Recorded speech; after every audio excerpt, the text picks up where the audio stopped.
In Mexico, they don't look at a business plan as, is this going to make us money? They look at it as, can we push money through here? He's got $200 million in cash sitting in Mexico. He's got to get that back to China. In order for them to be able to start getting 9 figures worth of cash back to China, the had to get involved. Now, the reason why this particular model has taken off is because...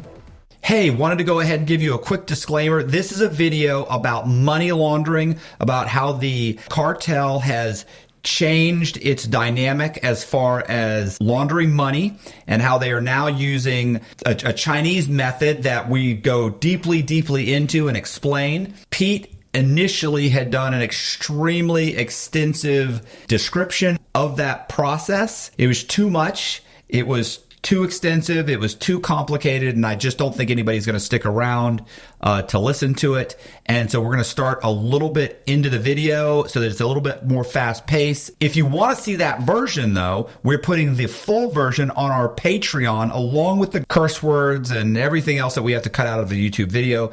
But check out this video, it's going to be great. Well, today we're discussing a novel circumstance that has revolutionized how drug cartels surface and launder their capital. Okay.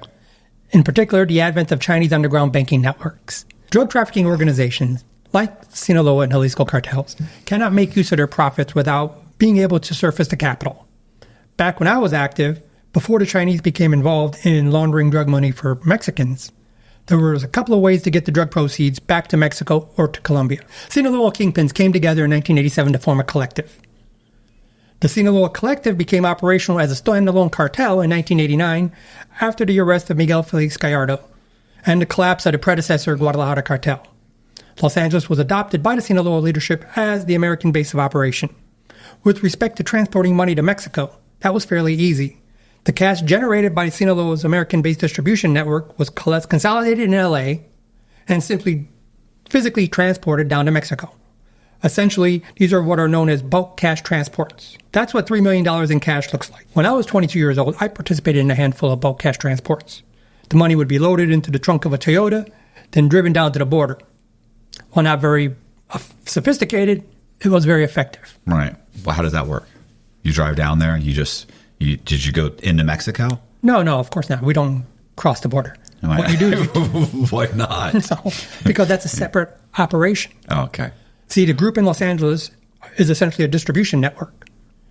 Their operation requires them to get the money to the border. So once, just north of San Diego, or just north of the border, there's a small town called San Ysidro. And before you get into Mexico, there's a McDonald's right near the border. Right. And so what you do is you drive to, in my case, a Toyota Camry, bomb run down to San Diego, go to the McDonald's, order some food, bullshit around. Here comes the operative for the other group. So now he'll come over, give me a $1 bill, ask for change. Right. I give the guy 4 quarters, he goes on his way. At that point, I check the $1 bill because you're going to have a serial number. But that serial number has to correspond with the number I was given back in Los Angeles. So once the serial numbers match, at that point, I go into the restroom, pass the guy the car keys. He leaves in the vehicle. I just stay at the McDonald's. Right. 20 some odd minutes later, the guy comes back. The car is parked. Keys are under the floor mat. That way you don't say, some guy showed up. I thought he was your guy. I gave him the money. I gave him the car. I got the $1 as a receipt. Right. So it had to be your guy. Had to be the guy. And for the first couple of times, these are how people build credibility. Right. And like I said, for the first ones, I was 22 years old. Right. And so they were able to gauge how you carried yourself. And so for the first 2, there was a chase car. That way, they were able to confirm, hey, vehicle delivered. Right. Vehicle picked up. So now once the money is taken into possession by the other group, it's out of your hand. You can provide an accounting. I got to the drop-off point. I got the receipt. Right. Everybody's in the clear. Now, what they do is they take the money and run it into Mexico. They got to get it down to Guadalajara. Right. But nobody's stopping any cars going into Mexico. At the time, no. Okay. I don't know how it is today, but back then, of course not. Nobody was getting any searches whatsoever. And remember, it's Mexican nationals going back into Mexico. Right. So it's not even, 21, 22-year-old Americans, which perhaps theoretically could get some level of scrutiny. You got just some guy coming home from work. So when they get the cash back into Mexico, do they then try and put it into a Mexican bank, or do they leave it in cash form? No, they definitely want to get it into a Mexican bank. Right. And how hard is that? Well, not very difficult, but it requires a tremendous amount of infrastructure to be in place. And so, what was advantageous for Sinaloa is their territory encompassed 4 of the principal tourist destinations. So they had control of Guadalajara, which is the second largest city in Mexico, which is essentially taking Chicago and Houston, adding them together. That's their city. Okay. So you've got tremendous amount of nightclubs, tremendous amount of strip clubs, all of these cash-intensive businesses that they can use to filter money through. They also had control of the resorts. And so right across the bay from Sinaloa is Cabo. Well, that metropolitan area encompassing both Cabo San Lucas and Los Cabos was essentially built by Sinaloa. Right. Because understand, when you see they say how Mexico, they say building half of Miami was built by drug dealers. Sure. Okay. Because the thing is, when American resorts go down into Mexico, they're essentially renting the property. The Ritz-Carlton doesn't build the resort. Hyatt doesn't build a resort. A cartel-owned property company owns the land. They lease it to a cartel-owned company that manages the resort. They have a second company that's responsible for the development company for building the resort. Right. Okay. So this is just all money circulating through various accounts. And then the American come in and say, hey, well, we're going to brand this thing a Hilton Hotel. Not realizing that the land it's on belongs to the cartel. The property is rented and the property is managed all by cartel front companies. Now, in order to get the money into the banking system, that's where it requires a large infrastructure. But again, having control of the American tourist areas provides them with a ready pretext. Why? Because Americans go down there and they're spending dollars. Right. And so between Cabo San Lucas and Los Cabos is a 20-mile stretch. Well, you could be staying in Cabo, going to the nightclubs in Los Cabos, where you're going to jump in a taxi and drive back and forth. Well, there are companies that maintain warehouses filled with taxis that never leave the warehouse. These are just phantom fares. That car's on the road 3 shifts every day. And at the end of the day, at the end of every shift, the secretary from the office, she's going to make cash deposits. Why? Because it's Americans renting them. The party buses that run from Cabo San Lucas to La Paz, those buses don't leave the terminal. But on paper, they're making 2 trips a day, filled with gringos. Right. The sport fishing boats. Cabo San Lucas is an enormous sport fishing area. Well, the charter boats are rented twice a day, filled with Americans.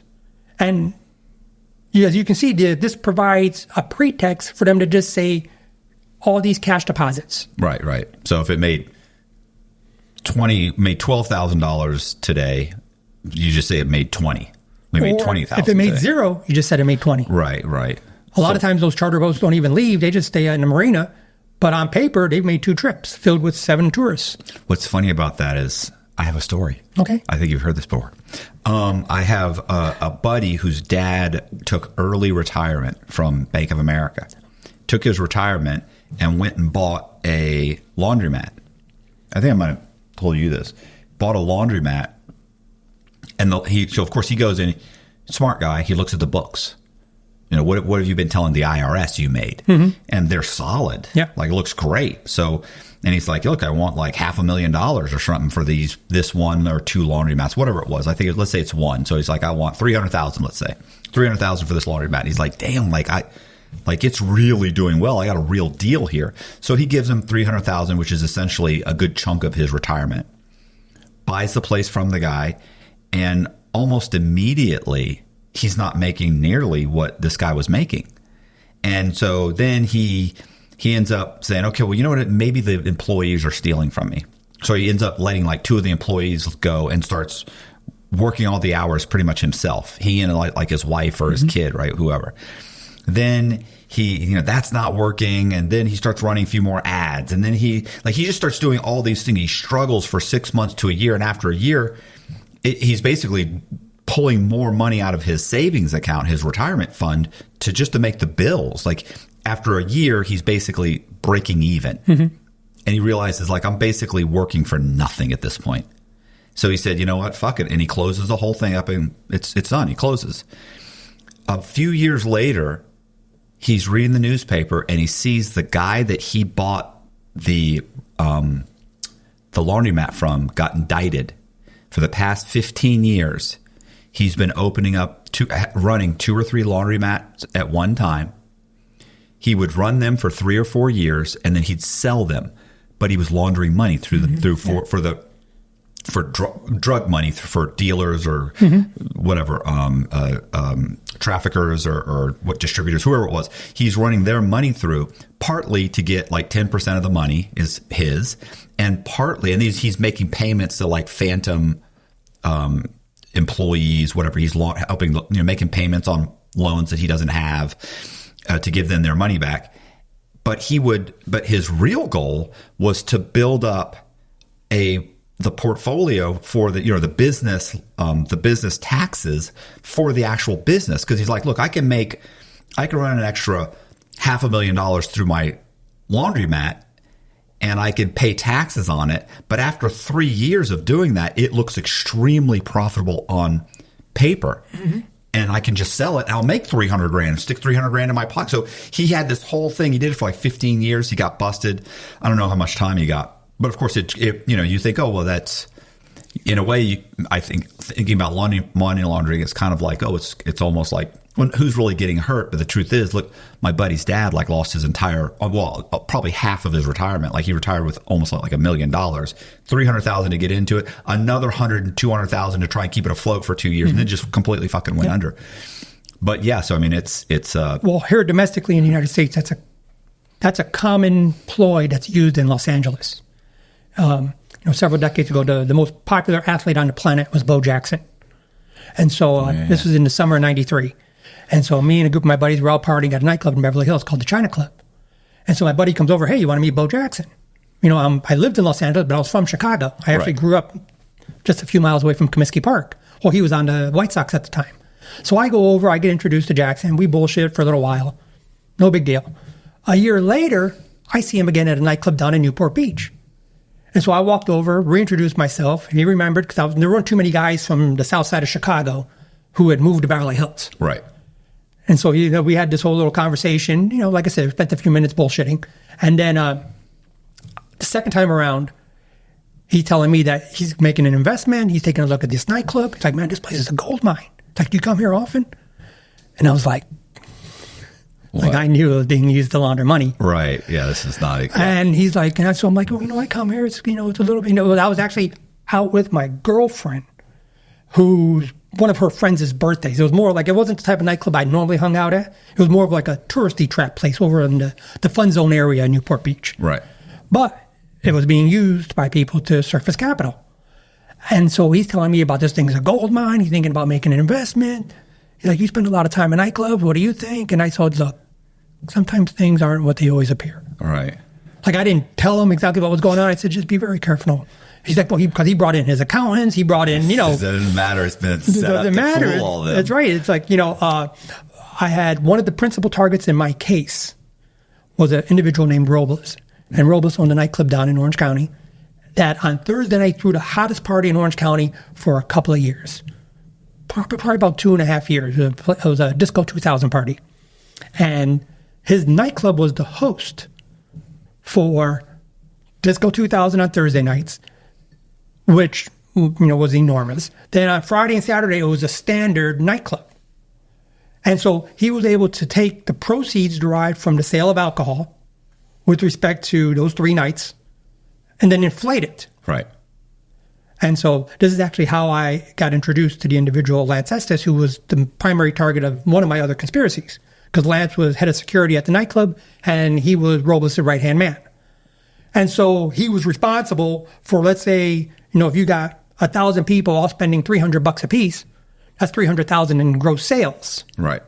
Well, the next day they deposit $450,000. Like he's taking the money to the bank with the girl that Well, that's the way it looks better too, right? And right. There's some credit, like to just say, oh, it was all cash. No, it's better if there's some credit cards going through. Sure. There's some, whatever, back then checks, credit card, whatever's going through. That way it's a mixture of, just happens to be a little bit more cash than the average. Because the IRS they have statistics on what a typical club brings in. Sure. So if it's too out of character, then they could launch an investigation and say something's not right and watch it and try and figure it out. When the nightclub is in a very wealthy area. All right. And you go there on any Thursday night, there's Lambos, Ferraris, Porsches parked out. Cash back then is super prevalent. Much more prevalent than it is today. It's almost non-existent at this point. What was interesting about this particular setup is it was popular on Thursdays, Fridays, and Saturdays as a standard nightclub. Right. Sunday to Wednesday, there was essentially no business coming through there. Well, that provides the key opportunities to surface capital because a full nightclub limits your ability to raise money, to push money through. Right. Well, what this particular nightclub would do is they would have live music events. And so, back in the mid-1990s, the Orange County music scene exploded in popularity.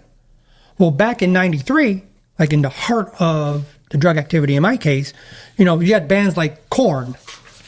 Before they went on to achieve international stardom, right. They were playing this club. All these little Orange County bands that just cut their teeth playing at Robles' nightclub. Right. You might have, in fact, one of the Korn concerts is on YouTube. There's like 200 people at this nightclub. All right. So what do you... On paper, there's 1,000. Yeah, I was going to say. Yeah. So you've got, 800 people paying to cover, 800 people worth of phantom sales and alcohol. Right. And so on paper, that nightclub looks extremely successful because you've got 3 main nights, including one night, which is the hottest club in Orange County, and 3 or 4 nights a week with live shows. So someone like a Bo Jackson steps in and he's looking at the numbers. Mm-hmm. Yeah, same thing with the same just thing like happened, with the IRS, the taxes. Exactly what happened with your buddy. Right. Who would pay extra money on taxes if they weren't making it? Like, that's insane. Yep.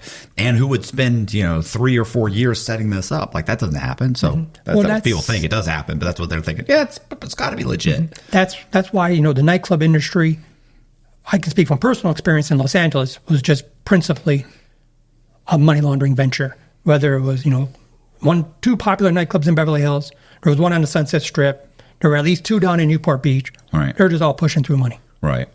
What was I saying?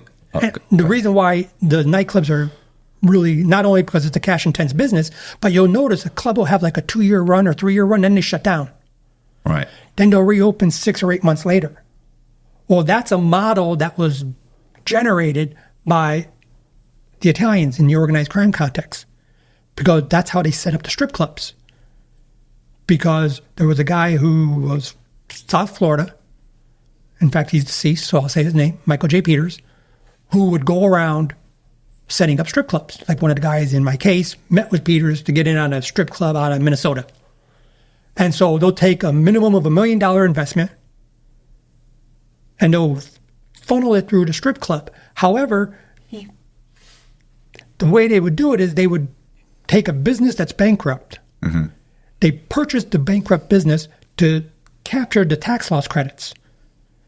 Because when you take that business and then inject new capital into it and operate it, you can write off those tax loss credits. So not only are you surfacing the money, but you're doing it tax-free. Right. You're offsetting your taxes and you're able to launder the money. And you're laundering the money. And then over the course of that next 3-year period, you're going to be able to write off all of the renovations as depreciation.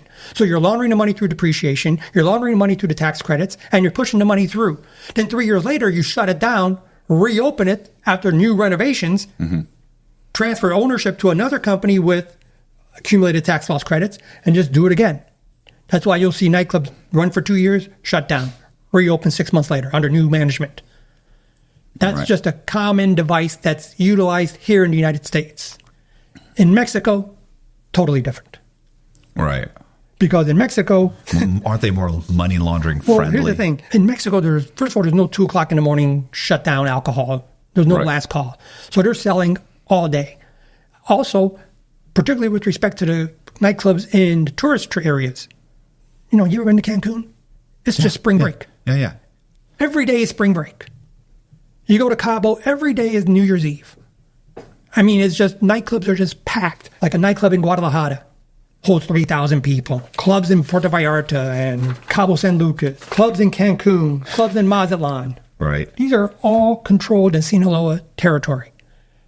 Well, a club that holds 3,000 people, if you've got $300 per person Right. in sales, that's $900,000 in legitimate sales. So instead of $300, you say each one spent $400 Or $500. Right. And since you've got a tremendous contingency of Americans there, no one's going to be suspicious when they're dropping off all this cash in dollars. Hey, you guys, you ever heard the term cool like the other side of the pillow? Listen, this pillow is great. It's called Ghost Bed. I personally have used one of their pillows because they make pillows, they make mattresses. I've actually slept on this pillow for the last few nights. It's a great pillow. Actually, I slept so good, I believe that there's a little bit of slobber right here. So I'm going to take this out. Ugh. I'm going to take this off because that's disgusting. But listen, the pillow is made of this really, really cool fabric, and the cushioning is amazing. And it's not like it's a foam pillow. Like, it's super, super cool. And it was great because typically, honestly, I'll bet you I wake up and flip the pillow probably 5 or 10 times during the night just to try and keep it cool. I never had to flip this pillow one time. Super cool. The material is cool. It's you know what it reminds me of? It's kind of like it's a heavy pillow, but it's super soft. It reminds me of the difference between buying an iPhone, which you can feel that heaviness, it feels expensive and feels solid, as opposed to an Android. Anyway, Our listeners can get 50% off site-wide for a limited time. Just visit ghostbed.com/Cox and use the code COX at checkout. Again, that's ghostbed.com/Cox with the code COX at the checkout to save a whopping 50% off site-wide. And so it's just a money-making venture that in Mexico, they don't look at a business plan as, is this going to make us money? They look at it as, can we push money through here? Right. As long as you could have a whole network of tanning salons. It doesn't matter. There may not be a single person that ever uses the beds. They're running 24 hours a day. I don't feel like you need tanning salons in Mexico. Am I wrong about that? Is that racist? They're pretty popular here in Florida. I mean, I feel like Here either, but Yes. So any of these enclaves that attract American dollars serve as a perfect incubator for money laundering.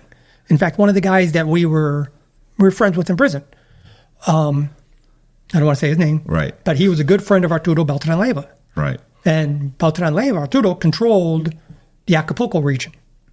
And what they did is they controlled the strip clubs in Acapulco. Well, there were several of them that were very large clubs. And so I think one of them was referenced in your story, The Unlikely Narco. Was it the Palladium? Sounds. That's where where Beltran-Leyva would party. That's where Barbie would party. Well, you take a club like that. Yeah. Very high end. This is where the drug lords are partying. Right. So they're all legitimately dropping, multiple $1,000s on a round of drinks. Like, it's nothing. But more importantly, let's say you take a club of that size. Not only are you going to be able to push money through with phantom alcohol sales, but you've got what they were using was the women to serve as a vehicle. So let's say you've got 300 women on the workforce, and that's what works over the course of the day. You got 3 shifts: day shift, afternoon shift, overnight shift. Right? At the end of their shift, each woman gets handed $500. Go deposit in the bank. Well, at the end of a month, that's $4.5 million for 300 women. Right. That are now in a bank. At the end of a year, those 300 women have over $50 million sitting in bank accounts collectively. So then what they do is they say, okay, you, Angela, Maria, go buy this condo. Right. Then you, Claudia, Veronica, go buy this condo. So you've got a cartel-linked construction company building residential towers on cartel-owned property, being managed by cartel-owned management companies, being purchased by strippers, right, who are surfacing cartel money. And then over the course of a year, 2 years, or 3 years, they take the time, they ultimately sell them to Americans or people that are unaware of how the entire operation was put together. Right. And so you can look at every opportunity in Mexico as a money laundering operation. And this is running 24 hours a day. So this is how people like Chapo and Zambada and all these guys end up with $500 million or $1 billion, $2 billion. And worth billions of dollars, because not only are they legitimately getting their money into bank accounts, but then they're putting them into assets that are ultimately going to just appreciate. Right. And so that's the structure of how it worked in Mexico. Now, the reason why it becomes important for our discussion is because the money laundering services are expensive. Right. You're paying 10%, 12% of your capital.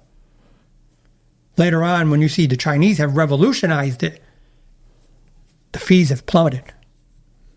It's essentially putting a lot of the indigenous Mexican operations in jeopardy. They just can't catch a break.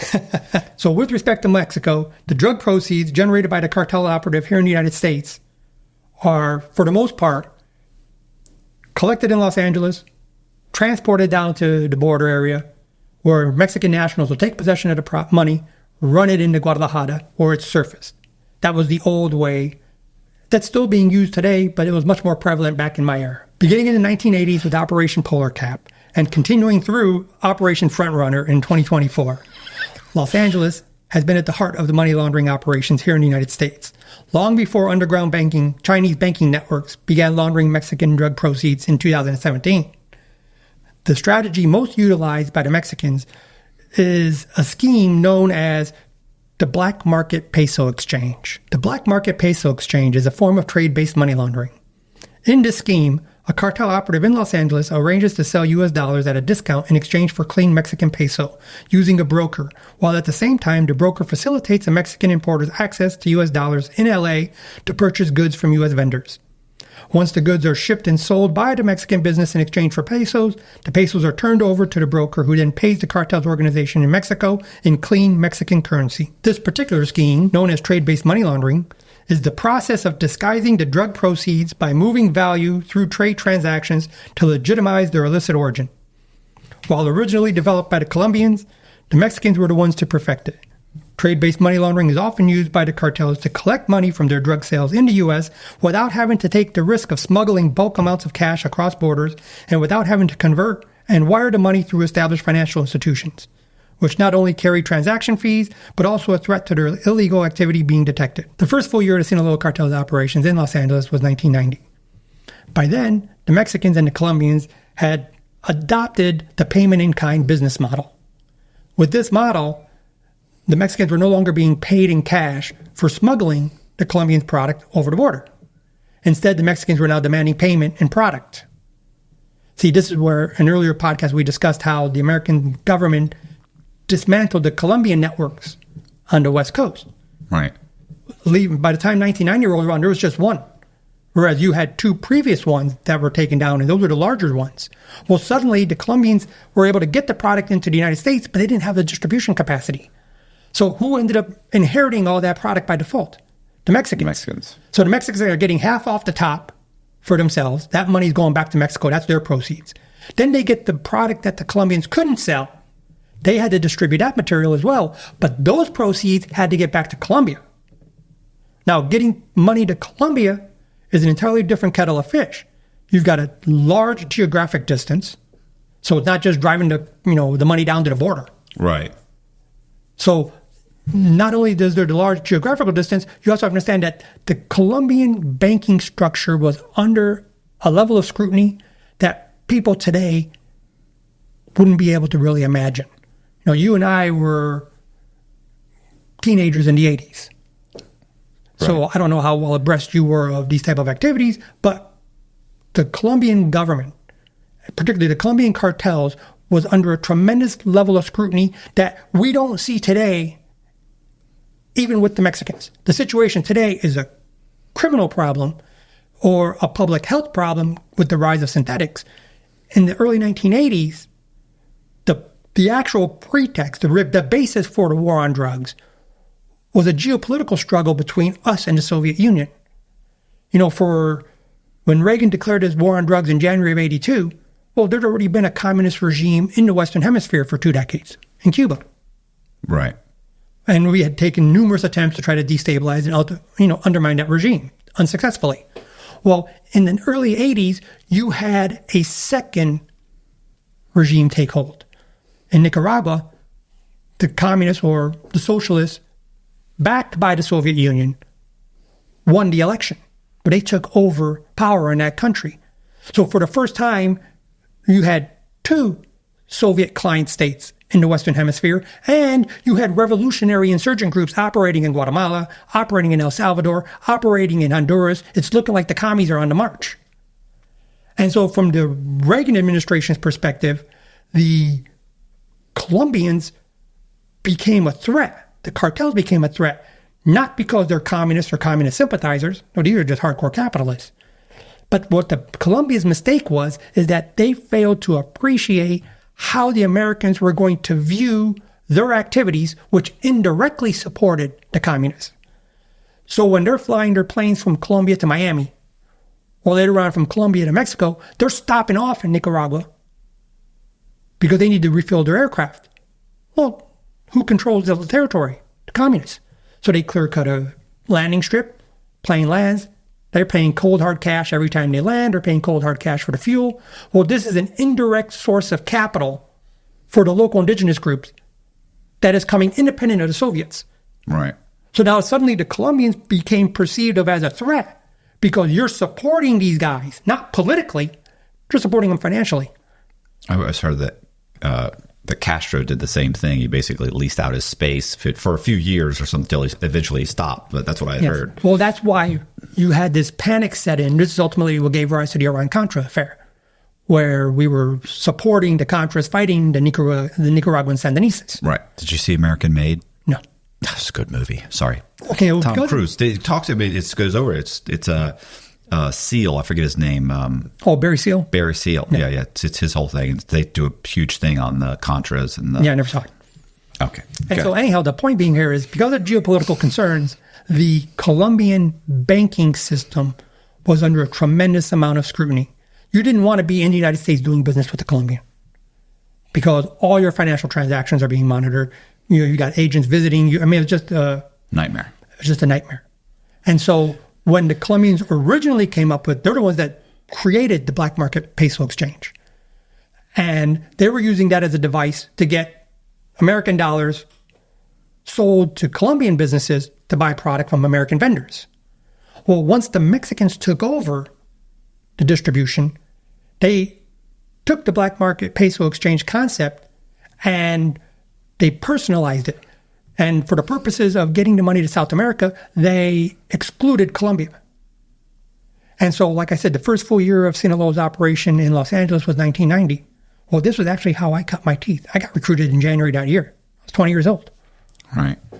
But I had something that one of their people needed, which was a language skill. See, in South America, you've got enormous business interests, whether it's Argentina, Uruguay, major agricultural powerhouses. Argentina and Chile, a lot of mining industries. Venezuela. Do you realize that Venezuela has more oil reserves than Saudi Arabia? Mm-mm. Well, all of these countries require. Man, Venezuela was beautiful back in the 80s.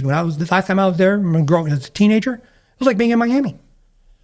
What the socialists have done to Venezuela and earlier to Argentina are just heartbreaking. We should go in there and take all that, right? Well, 40 years ago. Why are we going across the world? This place is just hop, skipping, and jump. You know what I'm saying? 40 years ago, Venezuela was the third wealthiest country in the Western Hemisphere.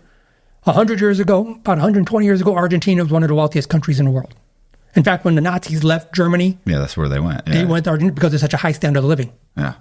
It's just in the last 40 to 50 years that the country's become an economic basket case. Well, the same thing with Venezuela since Chavez and those guys took over in the late 90s. But prior to that, Venezuela was snapping up enormous amounts of heavy industrial grade equipment to support this huge energy complex. Right. And so for a Mexican national or a Mexican-American businessman in Los Angeles, he can easily do business with an Argentinian, a Uruguayan, a Venezuelan, a Chilean. Why? Because everybody speaks Spanish. All of those countries are former Spanish colonies. Right. The largest economy in South America is Brazil. Enormous agriculture, enormous energy, enormous mining. The difference with Brazil, however, it was never a Spanish colony. Right. They speak Portuguese. Colony of Portugal. And you happen to be half Brazilian. Well, yes, my family is Brazilian. I'm American. But I was raised in Brazilian, Portuguese-speaking household. Like, English isn't my native language. I spoke Portuguese and Spanish before I ever spoke English. And so one of the guys that I was involved in trafficking with was the individual who put up the product. This is when I was 20. And he had a relationship with an older businessman who happened to be a Mexican-American involved in the heavy industrial equipment space. And that's actually how I ended up getting roped in, because there wasn't enough business with Brazil to justify having somebody on duty all the time. But every month, once, twice, maybe 3 times a month, I'd get called into the office to essentially do translating services. You know, Brazil is a very difficult country to do business in. At the time, in 1990, they had hyperinflation. And so what you had were efforts by Brazilian nationals to circumvent. And so they'd go to Uruguay, open up a company, and then they'd order equipment from the United States. Right. So then, you know, like I said, a couple, 2 or 3 times a month, I'd get told, hey, go out to the office. I'd go out there, I'd provide translation services. This worked to my advantage, right, because it allowed me as a 21-year-old to be able to go around telling people that, hey, I'm an international businessman. I'm working in the heavy industrial equipment space. You know, my parents were never suspicious of anything because they'd see me with my suitcase show up at home and I've got all kinds of pamphlets and stuff. So as far as my father was concerned, I'm in the business of selling this heavy equipment. These earth movers back in 1990, they cost $500,000 a piece. And so nobody was surprised when all of a sudden I was able to move from West Covina to Beverly Hills. Well, I'm generating 5 figures a month in proceeds. So the Sinaloa method, as it developed in the 1990s, was essentially take U.S. dollars that are available in the United States, sell them as a discount in South America to businessmen throughout the continent who were interested in making purchases here in the United States. And so the reason why this really worked beneficially is because, you know, here in the States, we've got very low tariffs. Well, in Brazil, from my own personal experience, I can tell you that at the time, tariffs were like 40%. Just something outrageous. Right. And so by purchasing the dollars in the United States, first of all, they're getting a more favorable exchange rate. Secondly, there's no transaction fees. Third, there's anonymity. So the government of Brazil doesn't realize that these financial transactions are taking place. Fourth, there was a practice that was called misinvoicing. So essentially that $500,000 earth mover, well, you got it for $110,000. Okay. Because that way, when the piece of equipment arrives they don't pay in the Port of Santos, they're not paying the tariffs on $500,000. They're paying it on $100,000. Yes. And so you take all of those instances, add them together, it becomes a very interesting package for legitimate businessmen. And they're not going around, you know, the brokers aren't going around telling people, hey, we got drug money in LA. Yeah. They're just saying, hey, we've got dollars in the United States that we're looking to sell. And so this created this enormous industry where one of the reasons why Los Angeles became the money laundering capital of the U.S. was because all the money would have to come to L.A. The guy that oversaw the operation at the time was an older gentleman. You guys knew him as the name Viejo. And he had a network of essentially Mexican-American businessmen whose job it was to simply surface capital in the form of either heavy equipment, electronics, like consumer goods. And that's the baseline that was created back then. The involvement of the Chinese money laundering rings handling drug proceeds from Mexico is nothing new. From its beginning in 1990, the Sinaloa cartel focused on the importation and distribution of primarily the 3 principal factions of the cartel, led by Ismael Zambada, Joaquin Guzman, and Huero Palma, utilized the LA area as their principal American base of operation. A 4th kingpin, named Armando Valencia, operated out of the LA area. His organization was the one that was based in Orange County. Unlike the other organizations which focused on, Valencia's organization was also involved in the manufacturing and distribution of methamphetamine. Valencia had operatives in Orange County who supplied the raw material to traffickers in the LA area, including, among others, to Tim Robles and John Ellenberger, two of the principal FBI and DEA targets in my LA investigation. Independently, during that same era, we had 4 Chinese triads operating in the greater LA area. The triad based down in Orange County was known as the 14K. For those of you unfamiliar with Los Angeles, Orange County is located in the bottom third of this map. OC has always been home to a large Asian population, which, as you can see, is clustered in the cities of Westminster, Garden Grove, and Fountain Valley. The leader of the office for the 14K in Los Angeles was a powerful Chinese gangster named Frank Ma. Frank Ma. I know that name. His organization, known as Ma Gore, was based in Westminster. Now, what's interesting about the 14K is that this was the first of the powerful Hong Kong-based triads to accept operatives from the mainland. See, in China proper, they really didn't have triads. That's more of a Hong Kong phenomena. But you did have organized crime groups. And so in southern China, you had, based around the city of Guangzhou, the organization known as the Big Circle Boys. And the Big Circle Boys was essentially the paramilitary arm of the Red Guard back in the Cultural Revolution. And then when Mao realized, hey, these guys are getting too powerful, he crossed them, threw them in re-education camps. Once they get released, they band together to form like a criminal confederacy, go around causing all kinds of mischief in southern China, and whenever they're about to get charged, those that are able to do so, boom, slip into Hong Kong. Well, those are the guys that ended up forming one of the factions with the 14K. You know, the 14K, you have to understand, isn't a single triad. It's a society consisting of 15 to 20 triads. So the 14K operation in the United States, which was led by Frank Ma, was different than the 14K operation in the Netherlands or South Africa or in Vancouver or in Toronto. These are all separate, essentially, triads. But they all are one huge network operating out of Hong Kong. And so the 14K in Orange County, which was principally based out of Westminster, was right next to the town where Armando Valencia's operation was, which was based out of Santa Ana. So you started getting business relationships between the two of them. Okay. This is some of the activity that was underlying my indictment for the LA investigation. Right.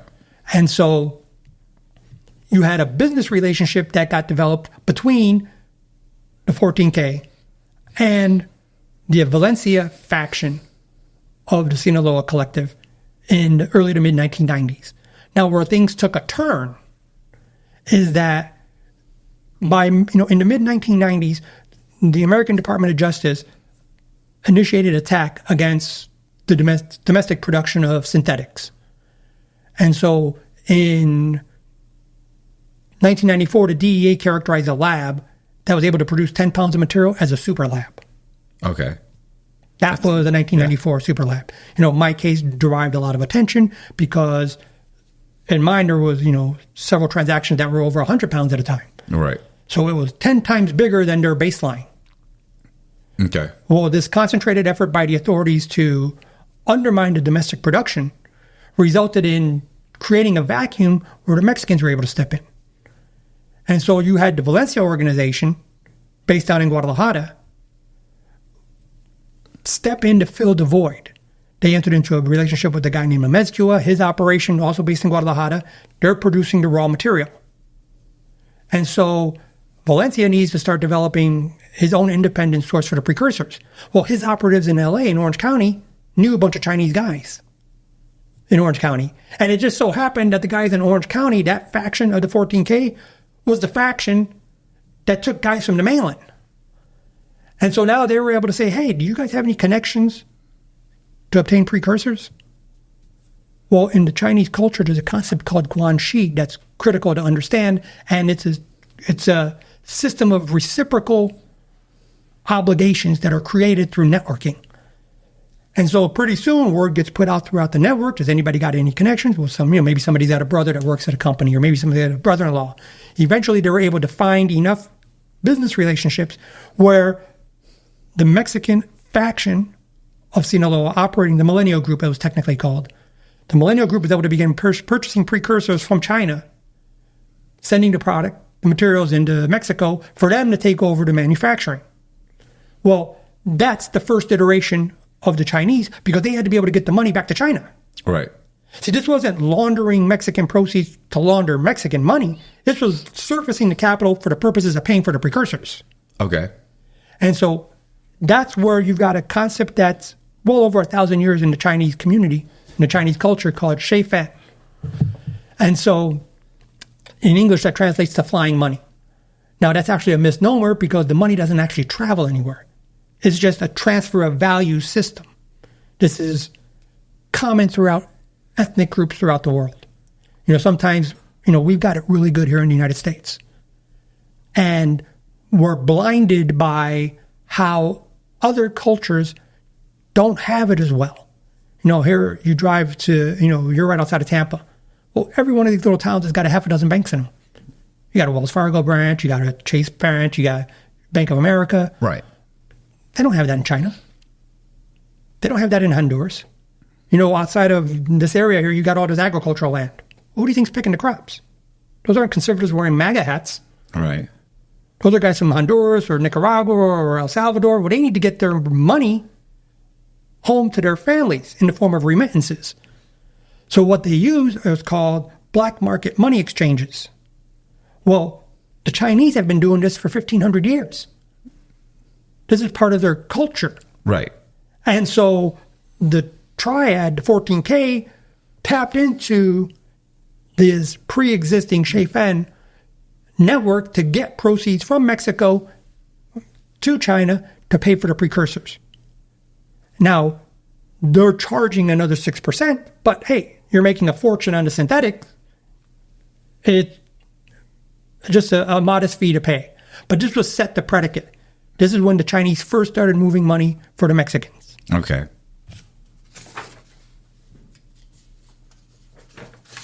Now, do you want to discuss examples of how this is done? Mirror transactions?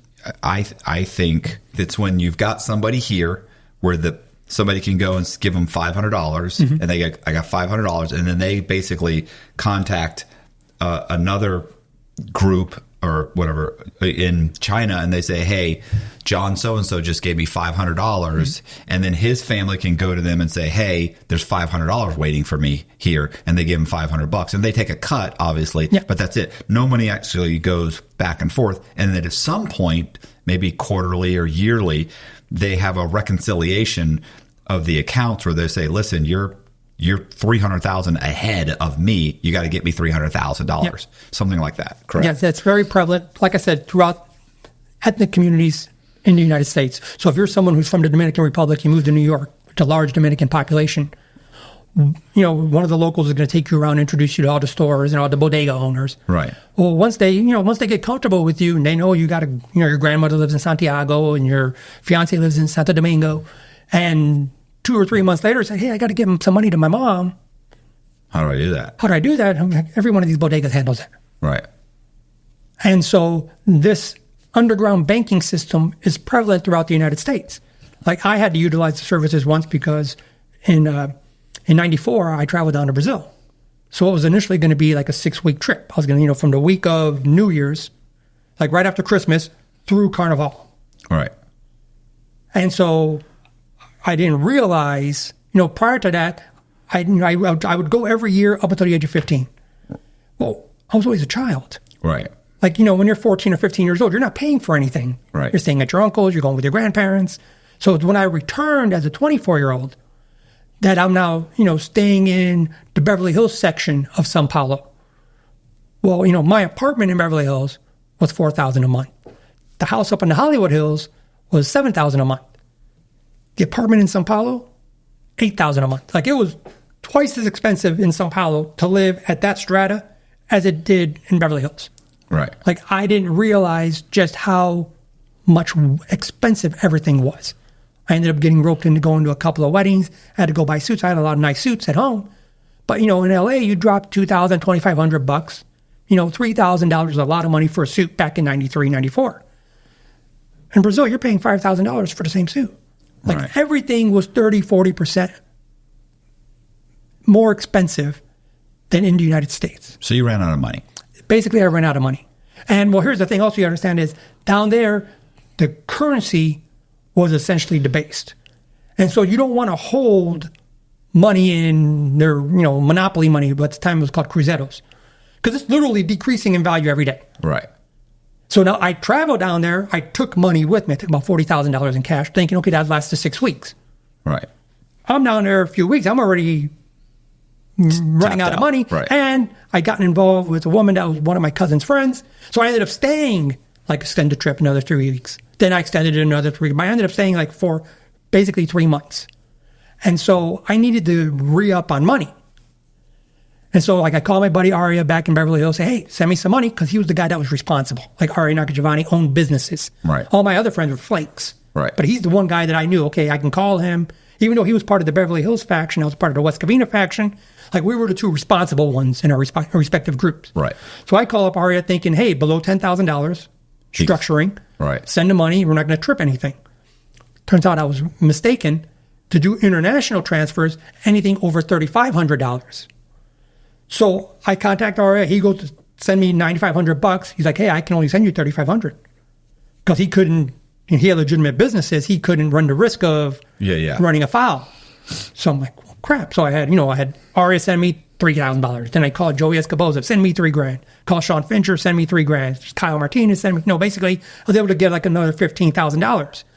Well, the problem with this is when you do these Western Unions, you got to actually pick up the money in their local monopoly money currency. Mm-hmm. They're not giving it to you in dollars. So I'm driving from this part of Sao Paulo. I got to rope in either my girl or one of my cousins because I didn't drive down there. It's an hour and a half to get to the airport, pick up a backpack full of monopoly money, drive back. So I had all these bullshit-ass currency, so they would take me to what's called a cambio.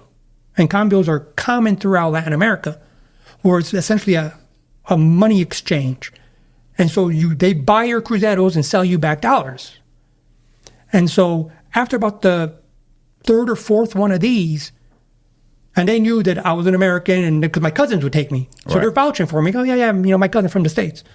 And so one of these, he's like, why are you doing this crazy transactions, $3,000? He's like, do you got anybody in Miami? Well, one of the guys I had an ecstasy trafficking relationship with was out of Miami. Right. I said, yeah, I got somebody in Miami. He's like, here, he gives me the information, have him take some money, drop it off to them there. We'll give it to you here. Right. Okay. And so that's how I became familiar with what was technically referred to as mirror transactions. Well, it's essentially just black market money exchanges. And so this is what the Chinese started doing to facilitate the importation of precursors. But this isn't FDIC insured. Well, see, the reason why the government gets really concerned about this is because the mechanisms that are in place to detect the movement of money are all obviated. There's no actual transaction. So people are able to move money without triggering any of the tripwires. Did you ever do any with Chinese people? With the Chinese, the Chinese people, the triads or anything? There was a couple of instances where 14K guys down in Orange County had to move money to facilitate what was a counterfeit compact disc scheme. Is this the time they kidnapped that guy? No. You remember what I'm talking about? No. That's a great scene. Sorry. Yeah, okay. That's hilarious. Yeah, that wasn't 14K. Okay. That was a different group. And so, in one of the individuals in my group that I was associated with, I was involved with laundering drug proceeds through the music industry. And this was the inception of the West Coast genre of hip hop. And back in the early 1990s, there were artists that had achieved commercial success. Right. NWA came out with Straight Outta Compton in '88. Ice Cube later on came out with some albums. DJ Quick. Well, these guys had tremendous commercial success, but they never had essentially commercial airplay. You never heard NWA's "Fuck the Police" right on American Top 40 radio. Right. Ice Cube's "No Vaseline" or "Summer Vacation" were not hits on the Billboard Top 10. Okay. And so in the music industry, you had a genre that for the first time allowed for large sales, commercial success, without any music airplay. So that allows for an opportunity for you to start producing albums and surfacing money through that particular industry. You know, when we were in prison, we saw how many guys there, you know, a lot of the younger guys all thought they were hip hop artists. They're going to be rappers. As soon as they get out, they're going to make their fortune when their album drops. Yeah. Okay. Yeah. Well, those guys are all over the place in Los Angeles. Yeah. I don't know any that did. Yeah. You know, And, so, I had really high hopes. In prison, listening to these guys bang on their lockers, you know, singing their hip hop songs. yes. And so there was a long, you know, prior to 1993, that's where things changed because you had the commercial success of Dr. Dre's The Chronic, which actually crossed over. Prior to that, there was no West Coast gangster rap artist that broke through. And so what my friend and his associates would do, and these were guys that helped bankroll and run Death Row Records for a while. And they would just identify young artists, sign them up. You know, they go to some guy, hey, T-Bone, heard you're a rapper. We'll pay you to lay the tracks. Right. They'll bring in a producer. They produce and put together an album, and they distribute it. And then he sells a ton of CDs. No, they don't realize they don't. Well, on paper, they sell a ton of CDs because back in the early 1990s, a lot of the hip hop from the West Coast was being sold through swap meets. Right. And so you could have 50,000 copies of your album produced, you know, 50,000 CDs manufactured, and you sell 1,800 copies this week. You know, the swap meets in LA, the swap meets in San Diego, the swap meets in Oakland, the swap meets in San Francisco, Vegas, all up and down the West Coast. And so you're selling, you know, 5,000 copies this week. That's $10 a piece profit. So you're making $50,000 this week, right. That 5,000. Next week, 5,000, or 5,000, 6,000, 8,000. And the people at the bank, all they see is the secretary from the record company showing up, and she's making cash deposits. Right. Because back then, nobody's using Apple Pay or even credit cards at swap meets. They're just paying cash. Right. And so a lot of drug proceeds were being surfaced through the music industry that way. Well, So T-Bone thinks he's balling, but he's really not. No, T-Bone doesn't realize that as far as he's concerned, it's a flop. He doesn't even know about the sales because there are no sales. Oh, okay. I would think you would tell him, like, you're balling, bro. You're kicking ass. No, he just doesn't realize there's any Okay, sales. yeah, we don't want to cut him in. Cut him in. Give him anything. Yeah, No. so what you do is you take all those CDs that are manufactured, you dump them in the bay in Santa Monica. Right. But to the bank, they're thinking, oh, wow, this, you know, you talk to Cobra at a nightclub, how's that album coming along? We got an underground banger. We're really popular in Japan. I bet you are, cocksucker. You know, and so, but that's how the early genesis of the hip hop industry was used. Basically, there was a lot more albums sold as phantom sales than legitimate sales. Well, that changed in '93 with the Chronic, and so that summer of '93, I was in a trafficking relationship with an Israeli national. He wasn't a part of the Israeli organized crime syndicate. He just happened to be a guy who was an Israeli. Well, he had a relationship with an individual who was a sound engineer at Westwood One. Westwood One was the company out of Los Angeles that provided the sound and stage equipment for all the big concerts. So, you know, when U2 played in LA or Pearl Jam or Nirvana, all the big bands coming through, Right. they'd use that. That company would have the contract to provide the equipment. Well, the sound engineers for Westwood One would record the shows. Right. I wrote about this in your book, didn't I? No, you didn't. So I they would thought record. they shipped the they No, you're shipped talking it about the drug smuggling operation that's using death row artists. Yeah. As a pretext to move the loads. It's not the same. It's not the same company. No, those are phantom concerts. Oh, okay, that's right. Okay, Yeah, this is sounded similar. Well, you get Fine. confused with all the players. I understand. Go ahead. And so what he was able to get, he was trying to cultivate a relationship with me because I was reluctant to do business with him because I didn't want to cross lines. You know, the Israelis had their own operation. And although I ultimately sold a lot of that product, I dealt with John, who was dealing with Aria. Was it because he was Jewish? No, not because it's... I'm just joking. Go ahead. No, because... I trust you. Well, no, the thing is this. Even if you're not a member of a particular group, they expect you not to behave in a manner that's going to cross them up. And so I didn't want to cross lines because in the West LA context, Aria was responsible for dealing with the Israelis. And I just respected that boundary. Like I was very good at always staying in my lane. And so, but he wanted to deal with me because I had access to the pharmaceuticals. See, at the time, the Israelis were trafficking in a product called UFOs, known colloquially as flying saucers. Well, that was essentially the Budweiser of it. And so, although they had, enormous loads, they weren't able to obtain the pharmaceuticals. And so, the top tier of the trafficking community, that's actually really how I established my reputation, is because the people that were in the know, they would come to me for their personals. So that ultimately led to developing relationships with guys who were, sitting on 500-600 kilos at a time, but they come to me for the.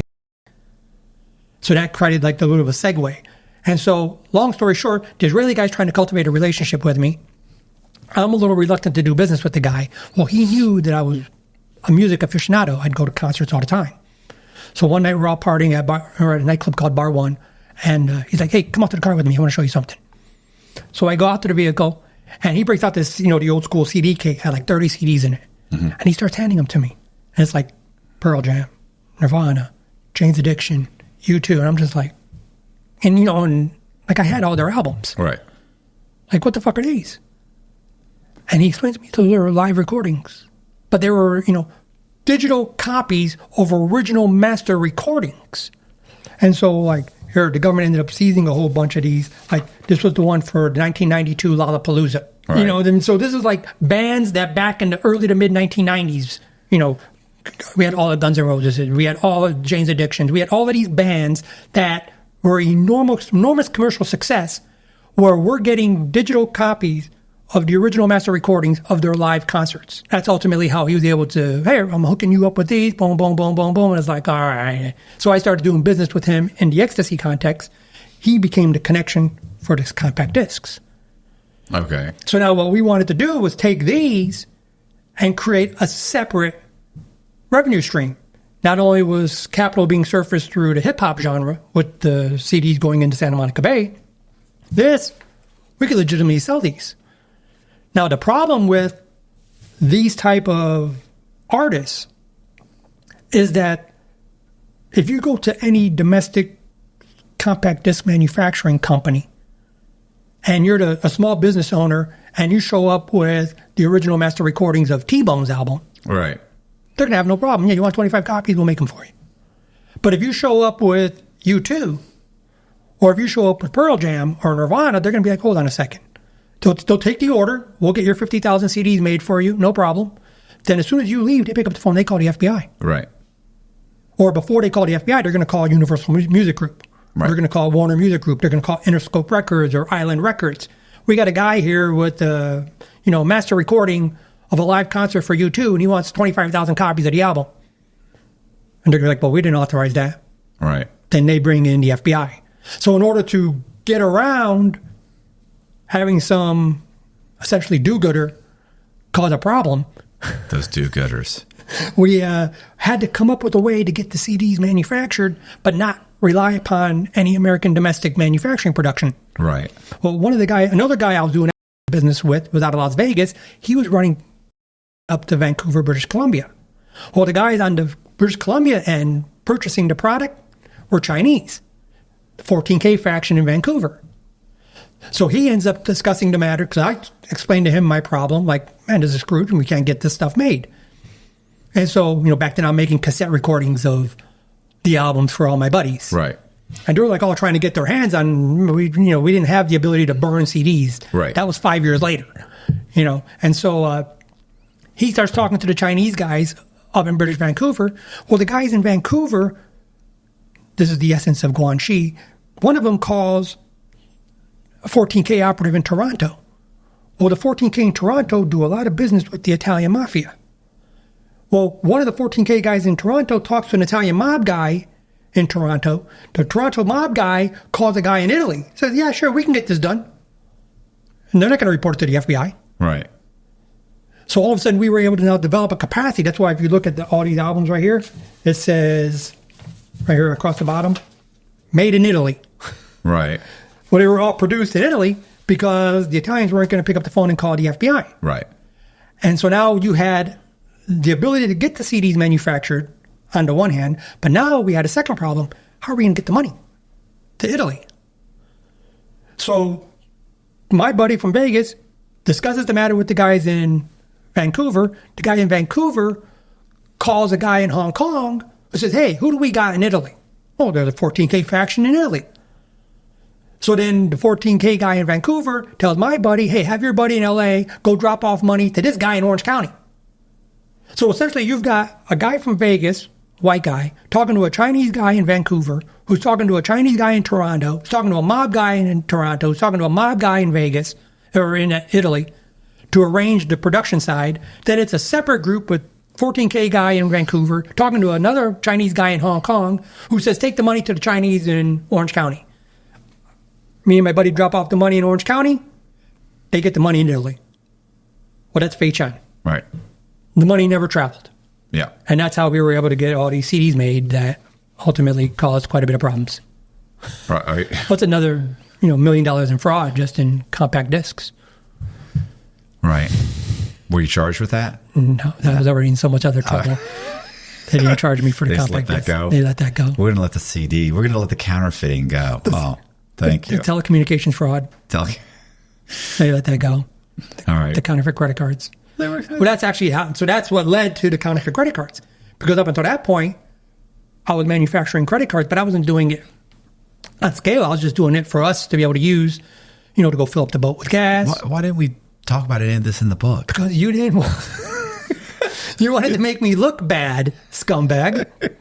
I There's really... an entire dimension that you didn't want to I capture. really pigeonholed you into just drugs when you're really multifaceted, right? I feel like I did you justice in that book. I discussed the bank fraud with you, passport fraud, and you just really shortchanged me. Yeah, well, that's my bad. I'm sorry. That's why I come off as such an unsympathetic person.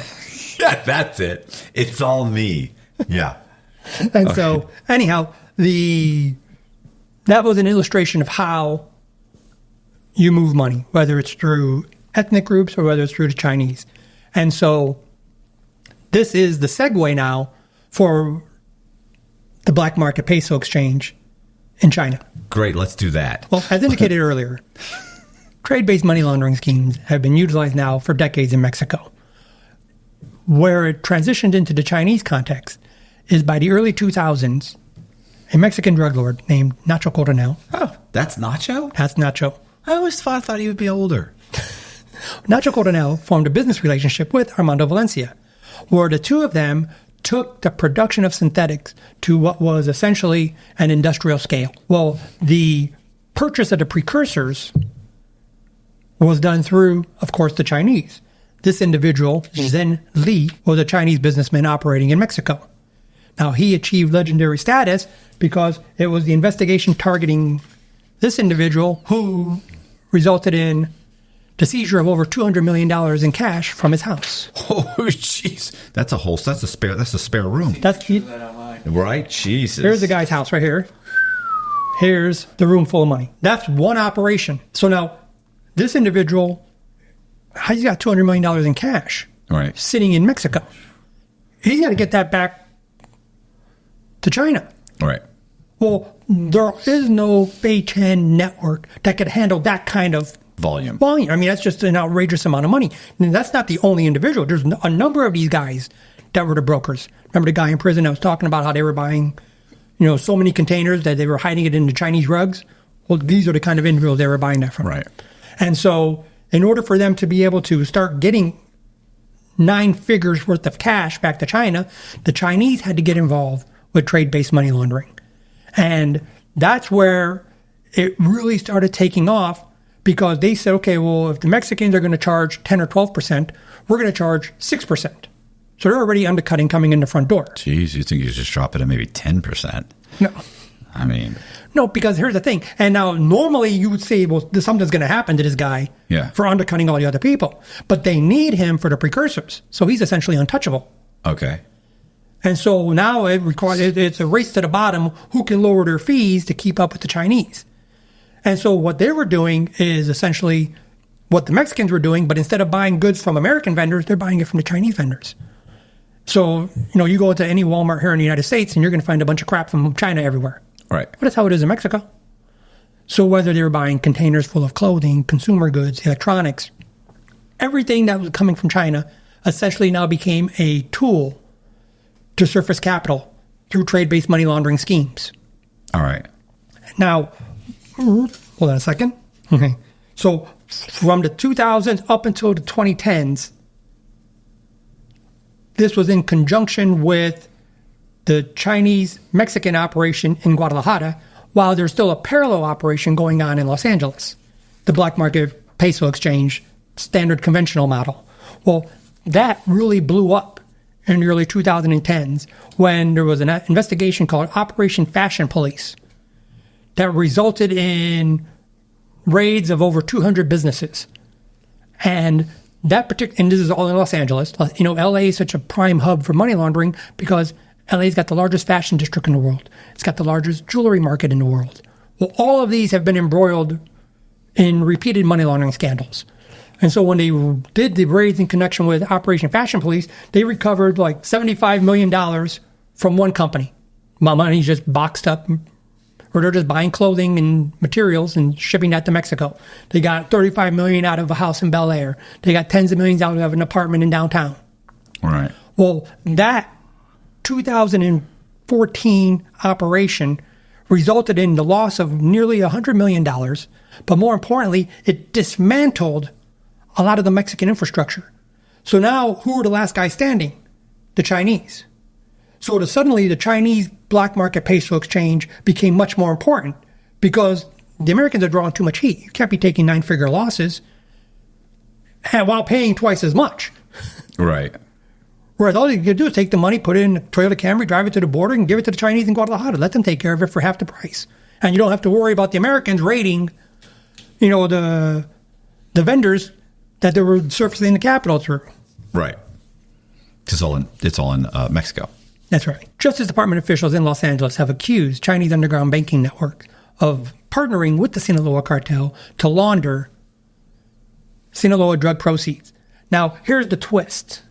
In 2017, the government of China instituted currency controls. There's essentially banking restrictions that preclude wealthy Chinese from moving money out of the country without permission from the Communist Party. Yeah, they don't like that. Well, the problem for the Chinese is this. They want to keep their money in China. Well, then one, they want to keep the money in China. And there are a lot of wealthy tycoons and just very successful businessmen who are concerned with the trajectory the country is on.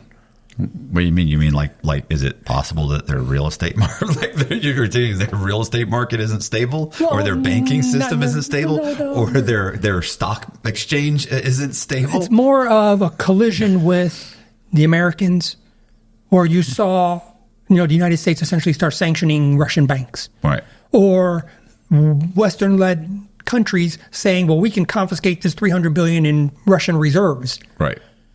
Well, that really spooked the Chinese. All of the countries in what's characterized as the global South. Okay. So are they concerned because if China were to invade Taiwan, they're afraid that U.S. might start seizing their shit? Not just seizing their shit. What to say they ban them from the SWIFT network. So now they're not going to be able to conduct foreign transactions, or they're banned from the Western world's. Yeah, that's what he or the Western world's banking networks, banking structures. All right. And so if you're a wealthy Chinese individual, you want to start hedging your bets a little bit. Right. You know, what's interesting is in 2022, the American government estimates is that there was some $30 to $36 billion in drug proceeds generated in the United States by the Mexicans. Okay. That same year, in 2022, capital flight from China was over $900 billion. Okay. And so what you have are wealthy Chinese individuals who want to purchase American dollars. Right. They can't move money beyond $50,000 out of the country. So what do they need? They need somebody in the United States who has access to dollars. Well, who's got cash? The Mexicans. Okay. So for the first time, there was a marriage between Chinese citizens who aren't criminals. These are just wealthy individuals that want capital. Well, they're criminals now. Well, I feel like that may be illegal. Well, the thing is, they don't know. They're not being told you're buying Mexican cartel drug money. They're just saying, hey, we've got a pool of capital. Fei Chan, we got money in the United States. Would you like to buy some? Sure, I'll take that money. And so what you've got is a marriage of convenience where all of the Mexican drug capital that's coming to Los Angeles, tens of billions a year, can't satisfy 3% Right. of the demand out of China. So for the first time, you've got a ready-made institution where they're saying, we'll take all of your dollars. We'll pay a premium for your dollars. And that's one of the operations that was recently taken down in Los Angeles, where Operation Frontrunner, where this individual, this Chinese guy, and this Mexican national, mask on. well, they're driving through the port of entry in Tijuana. Worried about that fresh air. Well, this was 2021, Oh, okay. height of the COVID pandemic. So, It's a good time for bank robbers and money launderers. and so, yeah, so he gets caught crossing the border. See, like, prior to this, there was like plausible deniability on the Chinese part. Right. Well, they're like, hey, we're just buying cash. No, you actually went to Sinaloa. You knew whose money it was. And in the span of a 2-year period, that guy alone was 50 million. That's just one network.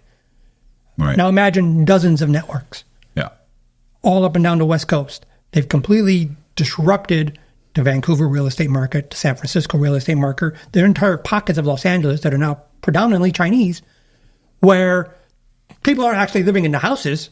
Right. They're just buying property in San Marino. They're buying property in Arcadia. Yeah, it's like these condos and stuff in New York that are just sitting vacant. They're Sitting vacant because $5 million condos. Nobody lives in. Now, the reason why this particular model has taken off is because the Chinese money launderers in Los Angeles are charging 1%. So it's almost nothing. The one that got busted was charging 0.5%, half of 1%. Because they don't need to make money on the front end with the Mexicans. They're making their money on the back end with the Chinese. They're charging them 30%. So if you want to buy $1 million in US dollars in Los Angeles, the businessman in China's got to pay 1.3 million. And so what's interesting is because in China, there's no currency restrictions within the country. So they can just transfer 1.3 million. It doesn't raise, there's no suspicious transaction reports over Right. 10,000. That's here. Over there, they can move money within the country. Government's not even following that. So you've got this free flow of currency moving back and forth that doesn't leave China. Meanwhile, the Chinese national has his representative in Los Angeles get a duffel bag of cash. Or if he wants to pay a little bit more, he can pay for the Chinese broker in LA to arrange for a structuring operation Right. to go ahead and do all these little $9,500 deposits Right. and build it up. And then just wire the money from one bank to another bank. Well, yes, and then they use it primarily to, they want to make investments in our financial system. They want to buy property. You know how many kids are Chinese nationals that are going to UC Berkeley or you're going to Stanford? Well, you're going to need a lot more than $50,000 a year to go to Stanford. Right. So they're paying for college tuition. And so this is an enormous opportunity for the Mexicans to say, hey, we can get all our money laundered for 0.5% to 1%. And what does this do? Well, prior, like back in my era, they had to have an entirely separate operation just for the laundering. That's a network of safe houses, a network of drivers, a network of couriers. All of that's gone. As soon as the money comes to LA, you got one guy, go meet with the Chinese guy, drop it off. And so every day you've got a Chinese courier meeting with the Mexican courier, 300,000 here, 450 here, 650 here. And they can't meet the supply. And so you've seen this level of panic set in within the American law enforcement community because there's very little opportunity to thwart any of these operations. The cartels are getting rich. Right. They went from paying 10, 12% to paying 1%. And they removed all the infrastructure costs. And Right. so this is a game changer in the drug world. It sounds okay to me. I'm sure it's illegal. Obviously, it's illegal. Well, it's illegal. And, the thing is for the Chinese operations in Los Angeles, this is essentially a side hustle dealing with the Mexicans. Because they're, like I said, they're making their money on the back end dealing with the Chinese nationals. And so They're raping the Chinese nationals, aren't they? 30%? That's ridiculous. that's 30 to 40%. Yeah. But, But where else are they going to put their money, right? Yes. Everything about your country is collapsing not around you. necessarily that it's collapsing, but it's just What ain't doing good? It's not doing well. I mean, I don't know if you checked into the real estate market. I mean, it's not doing great. It's in a bubble. A bubble? That bubble burst. It's not a bubble. It was a bubble. Now it's free fall. And so the banking system, they got banks collapsing left and right over there. It's not good. I'm gonna send you a video. I learned everything I know on YouTube. I'll send you a video. You don't read The Economist every week?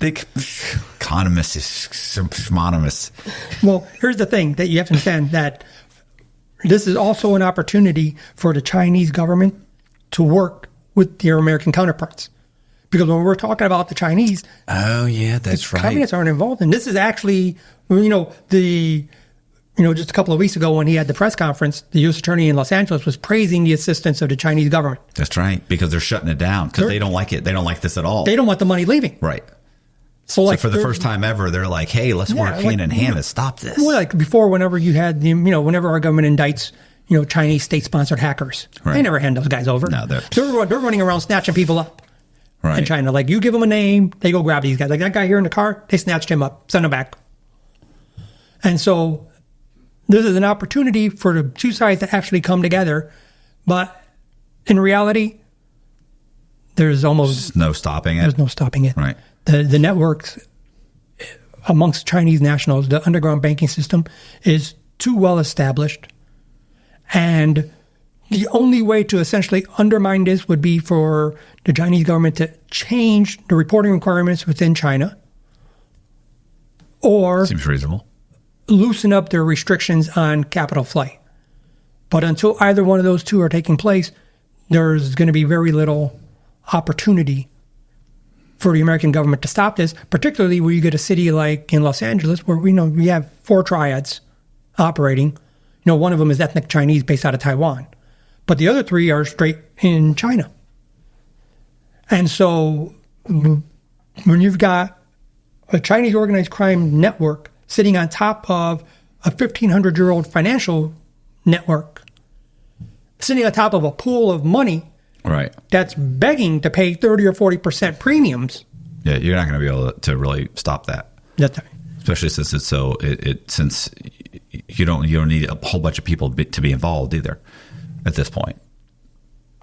And exactly as I'm saying, the infrastructure has been plummeted. You got literally this entire operation for $50 million was like 2 Chinese guys, 5 or 6 Mexicans. There was like a total of 12 people indicted. That's the entire operation. All the Chinese, 60 million. All the Mexicans, 12 people. 2 Chinese, a handful of Mexican nationals, and the rest are just drivers. Right.